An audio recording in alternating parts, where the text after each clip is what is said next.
បាទជំរាបសួរពុកម៉ែបងប្អូនអរគ្នាបាទស្វាគមន៍មកកាន់YouTube Channel បនឡាយម៉ាត់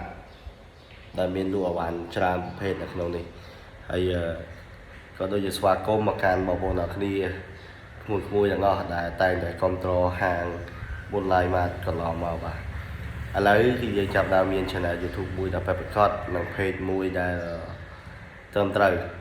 ពីមុនមកយើងចេះថាបឡាំបកើណាយើងមិនឲ្យមានអីជាខ្លួនឯងប្រកបទេឥឡូវយើងចាប់ដើមធ្វើដល់ខ្លួនឯងប្រកប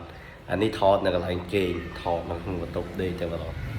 បានថតនៅណាវីដេអូបើកឆាកដំបូង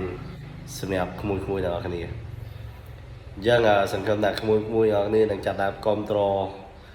បនឡាយម៉ាត់ពីពេលនេះតទៅទៀតតាំងពីដើមរហូតដល់ឥឡូវយើងនៅតែគ្រប់គ្រងហើយក៏យើងនៅតែបន្តការលក់នៅតម្លៃមួយដែលសមរម្យអាចទទួលយកបាន